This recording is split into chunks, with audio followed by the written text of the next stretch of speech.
As I was brewing some tea in the kitchen, a soft knock on the door caught my attention. Liam wasn't due back from work for another 30 minutes, so instead of the familiar sound of his keys turning in the lock, I heard that unexpected knock. I quickly dried my hands and made my way to the front door. When I opened it, there stood Ben, my father-in-law. Ben didn't visit often. His job as an attorney kept him busy and far from home most of the time. Usually when he did come by, it was planned well in advance, and Liam would always look forward to it. But today was different. I hadn't expected to see him standing there, especially without any warning. Ben? My voice came out as more of a question than a greeting. He stood there holding a small suitcase, a weary smile on his face, but there was something in his eyes that unsettled me, something he seemed to be hiding, as if he was shouldering a burden he didn't want to discuss. Hi, Sarah. He greeted me in a slightly subdued tone. I'm sorry for dropping by unannounced. I had some business in town and thought I'd stop by. I hope it's not a bad time. I quickly stepped aside to let him in. The air felt thick with awkwardness, a sensation I wasn't used to with Ben. Normally, I was happy to see him. He was a man of great manners and always pleasant company. But this time, something felt off. Not at all, no trouble, I responded, trying to keep my voice steady. Come in. Liam will be home soon. Can I get you some tea? As Ben stepped inside, his eyes scanned the familiar walls, but I noticed he was avoiding eye contact with me, as if something was weighing heavily on his mind. I headed back to the kitchen to pour the tea, my thoughts racing. Something was wrong, and I couldn't quite figure out what. On any other evening, I might not have paid much attention, but now everything felt different. When Liam finally came home, he was visibly surprised to see his father. They embraced, and the room seemed to warm up a bit from their joy. As always, Liam was thrilled to see Ben, and Ben appeared to relax somewhat in his son's presence. Yet the shadow in his eyes remained. Later that night, lying next to Liam in bed, I found myself unable to sleep. A gnawing feeling that something was about to happen wouldn't leave me alone. Ben hadn't just brought a suitcase. He had brought some sort of secret, something I could sense deep within me. The next evening, after Liam returned from work, I prepared dinner. The three of us sat together, talking about the usual things. Liam shared updates from his job, discussing his projects. Ben listened, nodding occasionally, but it was clear his mind was elsewhere. I tried to keep the conversation going, but the unease that had settled in me since Ben's arrival wouldn't go away. After dinner, Liam apologized, saying he was exhausted and needed to turn in early. He kissed me on the cheek, wished his father good night, and headed upstairs. I stayed in the living room with Ben, feeling the heavy silence that hung between us. He sat in the chair across from me, his gaze fixed on a single point, deep in thought. I didn't know what to say, but the silence was growing unbearable. Would you like some more tea? I asked, trying to break the tension. He looked up at me, and once again, I saw that same worry in his eyes that I had noticed the first evening, but now it seemed more pronounced, as if he was struggling to find the courage to say something important. No, thank you, Sarah, he replied softly, his voice tinged with a sadness that made my heart ache. I've just had a lot on my mind lately. I nodded, unsure if I should press on with the conversation. Deep down, I sensed that this evening was going to be a pivotal moment. A part of me wanted to ask him what was troubling him, but another part was scared to know the answer. Something inside told me that whatever he was about to say could change everything. Sarah, he said, breaking the heavy silence between us, I know this might sound odd, but I feel like I need to share something significant with you. It's been weighing on me for a long time. My heart began to race as I listened closely, each word making me more anxious. Ben slowly stood up from his chair and moved closer, sitting down beside me on the couch.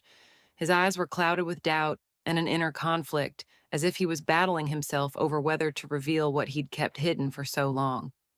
I never imagined I'd have to say this, he paused, gathering his thoughts, but I can't keep it to myself any longer. Too much time has passed, and I've bottled up too many feelings. I held my breath, the atmosphere around us growing thick with tension. His words felt so ambiguous, yet I couldn't quite grasp where he was heading with this. "What are you trying to say, Ben?" I asked, my chest tightening with anticipation. He looked at me as though I was the only person in the world he could trust at that moment. "I know it's wrong, but I can't keep pretending that I don't feel anything." His voice wavered, and he looked down. "Ever since my wife passed, I've felt lost. But when I'm here with you and Liam, I start to feel alive again. But it's not right, Sarah. I have feelings for you that I shouldn't." His confession struck like a bolt of lightning on a serene night. I was at a loss for words, my thoughts spinning in chaos. It was then that I realized Ben wasn't just talking about his grief, he was admitting feelings he wasn't supposed to have. The next morning, trying to shake off the heavy thoughts, I threw myself into household chores. The usual morning bustle filled the house. Liam had already left for work, and I busied myself with routine tasks, hoping to ignore the events of the previous night. Ben seemed distant, as if his confession had drained him. He didn't join me for breakfast, only offering a brief greeting before retreating to his room. At some point, the walls of the house began to feel suffocating, so I decided to step out onto the porch for some fresh air and to water the flowers Liam had planted last spring. I tried to focus on these simple tasks to distract myself, but my mind kept drifting back to the conversation with Ben. His words echoed in my head like the distant rumble of thunder, hinting at an impending storm. As I opened the door and stepped onto the porch, I unexpectedly found myself face to face with Ben, who had apparently also come outside for some air. We both froze for a moment in the doorway, our hands brushing against each other's. That touch felt electric, filled with all the unspoken words and emotions we were both trying to hide.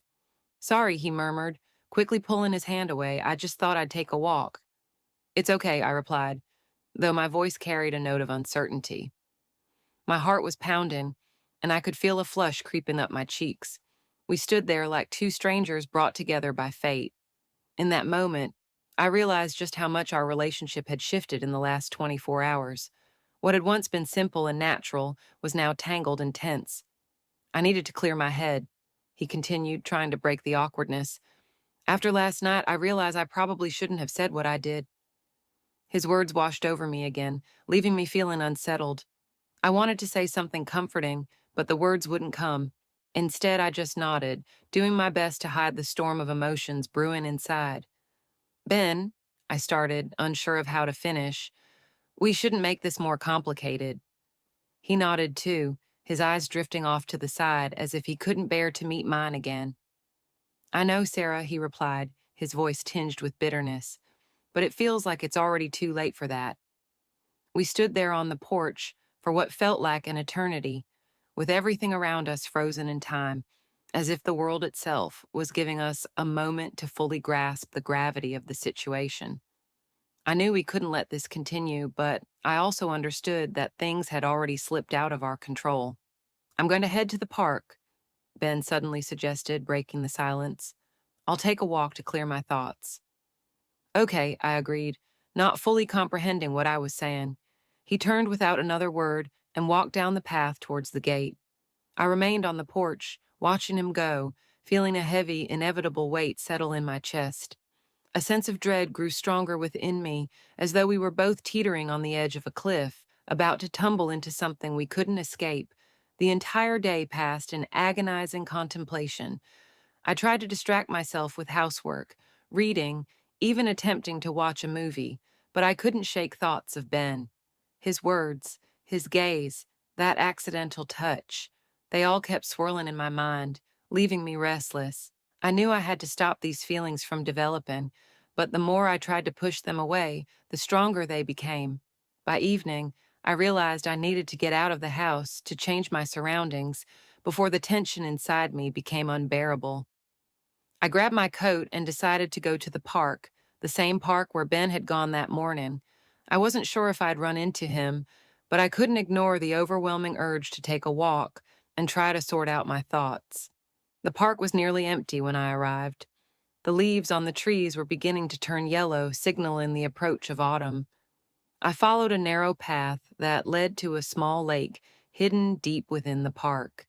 It was one of my favorite spots, always so quiet and serene. That's what I needed now. silence to calm the turmoil in my mind. I sat down on a bench at the water's edge, wrapping my arms around myself to ward off the chill. The lake was perfectly still, a mirror reflecting the few clouds drifting across the darkening sky. I closed my eyes, trying to let go of all the thoughts crowding my mind, but they kept coming back, like stubborn flies that wouldn't leave me in peace. Sarah, I jumped at the sound of his voice and turned around. Ben was standing nearby, as if he had appeared out of nowhere. His voice was soft, but it held the same uncertainty as when he had first confessed his feelings to me. I didn't expect to see you here, he said, walking closer. I thought you'd stay home. So did I replied, looking away. But I needed some air, needed to think. He sat down beside me, and once again, silence fell between us. But this time, it wasn't filled with tension. It was a strange calm, as if we both had accepted that we couldn't change what had already happened. We sat there, staring at the water, and I realized that being near him made it a little easier to breathe, as though his presence brought a small measure of relief. I've been doing a lot of thinking since I shared my feelings with you, he began, breaking the silence between us. I know it was wrong, and I understand that it's put you in a really tough spot. Yes, I agreed, feeling that familiar tightness in my chest. It's incredibly complicated. But I can't seem to control it, Sarah, he continued, turning to face me. I don't understand why this is happening. Maybe I'm just losing myself after Linda's death, or maybe I've been suppressing these feelings for too long. I remained quiet, unsure of how to respond. His words were laced with pain and regret, but there was also a raw sincerity in them that struck a chord deep within me. I knew he was being honest, but I also knew that we were both treading dangerously close to a line we shouldn't cross. Ben, I started, choosing my words carefully. I don't fully understand what's happening either, but I'm afraid that if we let these feelings grow, we could end up destroying a lot more than we realize. He nodded, his gaze shifting back to the still water in front of us. I know, and it scares me just as much as it scares you, he replied softly. But I can't deny that it's there. I can't pretend that nothing's happening. My heart raced with each word he spoke. It felt as if we were standing on the edge of something dangerous, something that could change the course of our lives forever. We both sensed it, and that awareness terrified us. We have to be careful, Ben, I said, trying to keep my voice steady. We can't let this ruin everything we've built in our lives. He looked at me, and in his eyes I saw the same internal battle that I was grappling with. We were like two people standing at the edge of a cliff, knowing that one wrong move could lead to disaster. I'll try, Sarah, he replied with a faint smile, though there was more sadness than hope in it. But I can't make any promises. After our conversation in the park, I returned home with the sense that something significant had shifted, even though everything on the surface seemed unchanged. Ben was distant yet polite, and we both avoided any topics that might stir up the tension again. But this careful avoidance only heightened the anxiety within me. I knew that everything was hanging by a thread, and one wrong step could lead to irreversible consequences. The next day, I decided to tackle the mess in the garage. Old boxes, tools, everything had been neglected for too long, and I hoped that some physical labor would help distract me from the thoughts that wouldn't leave me alone. I threw myself into the work, trying to focus on the tasks in front of me, but even in the dusty, cluttered space, my thoughts kept circling back to Ben. After a while, I heard the creak of the garage door opening. I turned my head and saw Ben standing in the doorway watching me. Need a hand? He offered, stepping inside. Sure, I replied, doing my best to keep my tone neutral. There's plenty to do. He came closer, and we began sorting through the old items together. For a while, we worked in silence, exchanging only a few words here and there, but the quiet felt heavy, almost deceptive. Inside, I could feel the tension between us growing with each passing minute. Ben was close, too close, and I couldn't shake the feeling that his presence was unsettling the fragile peace I was trying to maintain. At one point, I attempted to lift a heavy box of tools, but it slipped from my grasp and crashed to the floor with a loud thud. Ben quickly moved to help, and our hands collided as we both reached for the box. We froze, suddenly face to face. In that instant, everything around us seemed to vanish, and I found myself lost in his eyes. eyes that mirrored the same emotions he had confessed to me in the park. The world stood still, and time seemed to stretch on forever. My heart began to race, and I could see that he too realized what was happening. But instead of pulling away, he stayed right where he was, his hand gently brushing against mine, and that touch sent a jolt of electricity through my entire body. "Sarah," he whispered. But before he could say more, we both seemed to move toward each other at the same moment, as if compelled by some force beyond our control. His lips were so close that I could feel the warmth of his breath. The kiss was swift, like a flash of lightning, yet it was filled with so much repressed passion and unspoken emotion that I could hardly breathe when it ended. I pulled away, unable to comprehend what had just happened. In Ben's eyes, I saw surprise and confusion, but there was also something deeper, something I couldn't immediately decipher. That, that was a mistake, I whispered, though my voice wavered with uncertainty. "I know," he replied, lowering his head as if he couldn't believe the words coming out of his own mouth. We stood there in the middle of the garage, surrounded by old boxes and tools, as if we were in another world where everything that had once mattered no longer did. I closed the garage door behind me and took a deep breath, trying to steady myself. What had happened just minutes ago felt surreal. I needed to forget it, to erase that kiss from my memory and carry on as if nothing had occurred. But every time I closed my eyes, Ben's face flashed before me, his lips, his bewildered expression, and that unidentifiable something else. I returned to the house and headed to the kitchen, hoping that familiar tasks would help me regain my composure. I began preparing dinner, but my thoughts were far from the here and now. Every time I heard footsteps in the hallway, I froze, half expecting it to be Ben, but each time it was only the heavy silence pressing in from all sides. Liam came home later than usual. He walked into the house with a slight smile, his mood light. It seemed he'd had a good day. I tried to appear calm, but inside I was a whirlwind of emotions. I feared he might see something in my eyes, something that would reveal the turmoil inside me. "Hey, Sarah," he greeted, wrapping his arms around me from behind as I stood at the stove. "How was your day?" "It was fine," I replied, doing my best to keep my voice steady. "Nothing out of the ordinary?" "Good." He kissed my neck, and I clenched my teeth to mask the tension roiling inside. All evening I tried to act like myself, but it was far more difficult than I anticipated. I felt like an actress playing a part in a play I hadn't chosen. Liam talked about work, about plans for the weekend, and I nodded, smiled, and responded where necessary, but my mind was elsewhere, consumed by thoughts of Ben and what had transpired in the garage. Ben kept his distance. He emerged from his room only for dinner, and I immediately noticed that he was avoiding eye contact with me. His face appeared calm, but in his eyes I saw the same inner turmoil that I was struggling with. We both knew what had happened, and we both were trying to ignore it, but it was impossible. "How's everything going, Dad?" Liam asked during dinner, as if nothing had happened. "Everything's fine," Ben replied, pushing his plate away. "Just a bit worn out. Work has been draining." With each passing minute, the tension in the room grew. It felt as though any careless word could trigger a disaster. I avoided looking at Ben, but whenever our eyes met by chance, I felt a storm brewing inside me. After dinner, Liam suggested going for a walk, but I declined, citing exhaustion. I needed some time alone to sort through my emotions. Once he left, I stepped out onto the porch and sat on the steps, wrapping my arms around myself. The night was quiet and cool, and I tried to calm down, but thoughts of Ben kept swirling in my mind. How had things spiraled so far out of control? I loved Liam, or at least I had always believed I did, but that kiss, it had awakened something in me that I hadn't even known was there. The days passed in a blur. I tried to keep my distance from Ben, throwing myself into daily chores, but every time our paths crossed, a wave of anxiety washed over me. Ben also kept his distance, as if he too was trying to preserve the delicate balance we were barely managing to maintain. We both understood that what had happened in the garage wasn't just a mistake. It was the beginning of something that could unravel everything.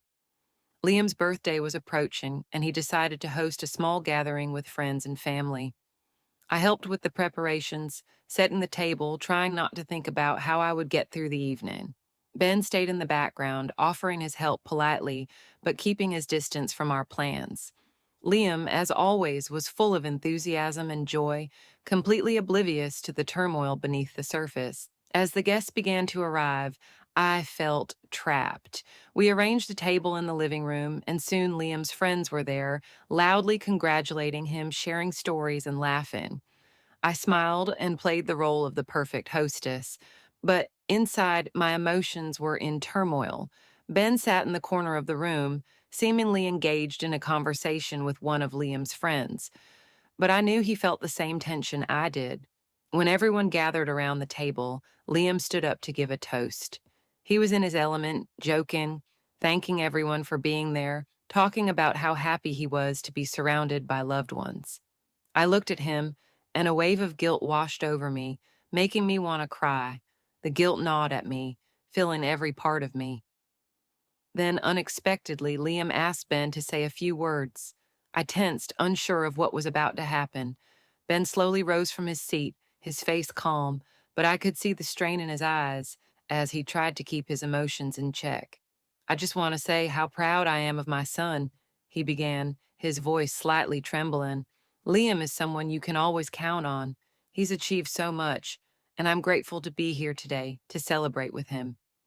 The guests clapped, and I sat there, feeling a knot tighten in my stomach. Everything seemed normal, but there was something in Ben's words, something I couldn't quite put my finger on. Then he said something that made my heart skip a beat. Liam, you've always been a model of honesty and loyalty to me, he continued, his eyes lingering on me for just a moment, and I hope I never betray your trust no matter how challenging the journey might be. Those words hung in the air like a bolt of lightning. I felt the blood drain from my face. It was a fine line between confession and regret, one that only I seemed to notice.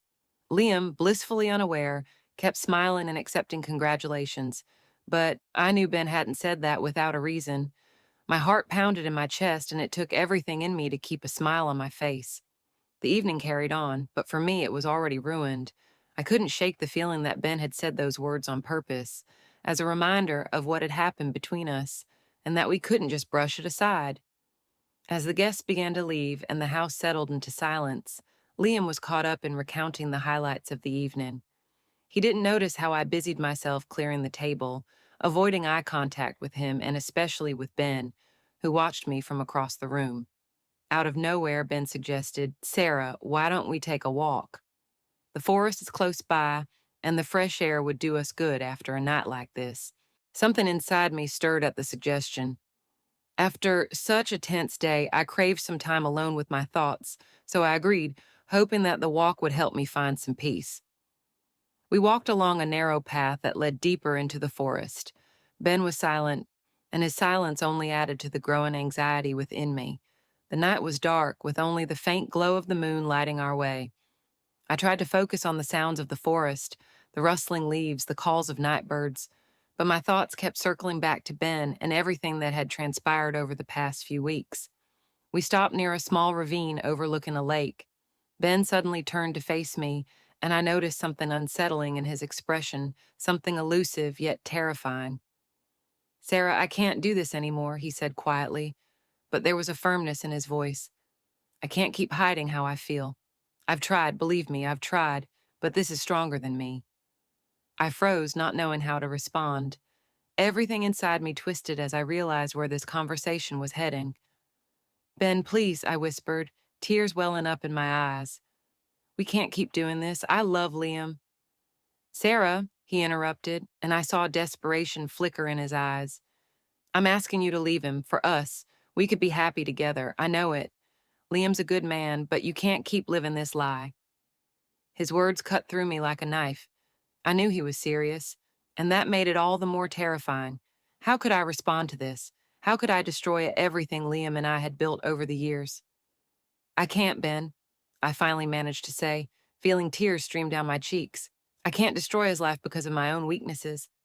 I don't know what to do, but I can't just walk away. At that moment, a rustling sound came from the darkness, and I turned to see Liam standing nearby. His face was as pale as a ghost, and a look of terrible realization had settled in his eyes. He had clearly overheard everything. Liam, I whispered, feeling the ground shift beneath me. Liam stared at us as if he couldn't believe what he had just heard. He slowly stepped closer, and I could see the anger and hurt beginning to ignite in his eyes. "What's going on, Sarah?" His voice trembled with barely controlled emotions. "What does this mean?" I struggled to find the words to explain. Everything I had tried so hard to keep hidden was now laid bare before him in all its ugly truth. Ben, realizing the gravity of the situation, also froze, unsure of what to say. "Liam, it's not what you think," I started, but I knew those words were too weak to mask the truth he had already heard. "Not what I think?" His voice was cold, distant. "I just heard my father asking you to leave me. What else am I supposed to think?" Ben tried to step forward, but Liam raised his hand, stopping him in his tracks. "Don't come near me," he warned, his voice shaking with anger. "Just tell me, how could this happen? How could you both betray me like this?" The world around me seemed to blur. Everything I wanted to say, everything I hoped to explain, evaporated. All I could see was the pain in Liam's eyes, pain that I knew I could never erase. "Liam," Ben began again, his voice thick with regret. "I never intended for it to go this far. I never thought I'd fall in love with Sarah. But it happened. I know how this sounds, and I hate myself for putting you in this position. But I can't live this lie anymore." Liam slowly shook his head, as if struggling to comprehend what he was hearing. He clenched his fists, and I could see how his chest heaved as he tried to keep his emotions under control. "Fell in love with her," he nearly hissed, his voice dripping with disdain. "This is my father, the man I've always trusted, who was supposed to be my role model. How could you both do this?" I took a step toward Liam, but he quickly moved back, as if he couldn't bear to have me near him anymore. "I didn't know it would turn out like this, Liam," I tried to explain, my voice trembling. "I never wanted this to happen. I love you, but I lost control of my feelings." "Love?" he interrupted, his eyes blazing with fury. "Love, if you really loved me, you never would have let this happen. How long has this been going on? How long have I been played for a fool?" I couldn't answer, because even I didn't know exactly when everything had spiraled out of control. Time had blurred into one indistinguishable stream, and now that stream was pulling me away from everything I knew and cherished. Liam turned away from us. His shoulders slumped as if he could no longer bear the weight of it all. I felt everything inside me collapsing. He stood there in silence, and I realized that we had lost more than just trust. "Liam," I began again, but he cut me off, his voice thick with pain. "Both of you leave," he said quietly, but his words carried the full force of his anger and despair. "Get out of my house, out of my life. I don't want to see either of you ever again." Ben remained silent. I could see the pain etched deeply on his face, but he said nothing, understanding that any words now would be pointless. We both knew this moment marked the end of everything we had.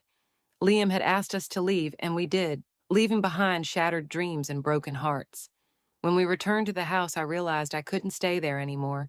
This house, once filled with memories, now felt like a foreign place to me. I knew I couldn't go back to my old life, couldn't look Liam in the eyes knowing what I had done. I went to the bedroom and quickly packed a few things. Ben was downstairs waiting for me, and I could see in his eyes that he was wrestling with thoughts about what would come next. We were both lost in this new reality we had created. When I came downstairs with my bag in hand, he looked up at me. In his eyes, I saw the reflection of my own pain and the understanding that our paths now lay in different directions. "Where will you go?" he asked quietly, his voice weary. "I don't know," I replied, feeling the tears welling up again. "I just need to get away from here. I can't stay in this house any longer." He nodded, understanding that this was the only decision I could make. We stepped outside, and the cold night air hit my face, a stark contrast to the warmth that once filled my life. This was a new reality, one I hadn't yet fully come to terms with. We walked to Ben's car, and he offered to drive me wherever I needed to go, but I declined. I knew I had to face this alone, to find my own path, no matter how difficult it might be. "Thank you, Ben," I said, trying to keep my voice steady, "but I need to figure this out on my own. I have to do this by myself." He nodded, his eyes full of regret, but he didn't press. I knew he understood me, that he carried his own guilt for everything that had happened. "If you need anything, you know where to find me," he said softly. "I know," I replied, unable to meet his gaze any longer. I turned and walked away, away from the house, away from Ben, away from everything that had once meant so much to me. I didn't know where I was going, but I knew this was a path I had to walk alone. The night was dark as I moved forward, leaving behind the shattered pieces of my life. A few days passed before I found temporary refuge in a small motel on the outskirts of town. I sat in the small room, staring out the window, trying to figure out what to do next. Inside, a storm was still raging, but I knew I had to find a way to cope with the pain. Several weeks later, I received a letter from Liam. His words were brief and to the point. He had filed for divorce. I knew this day would come sooner or later, but it didn't make it any less painful. I read his letter over and over, trying to accept that this was truly the end of our life together.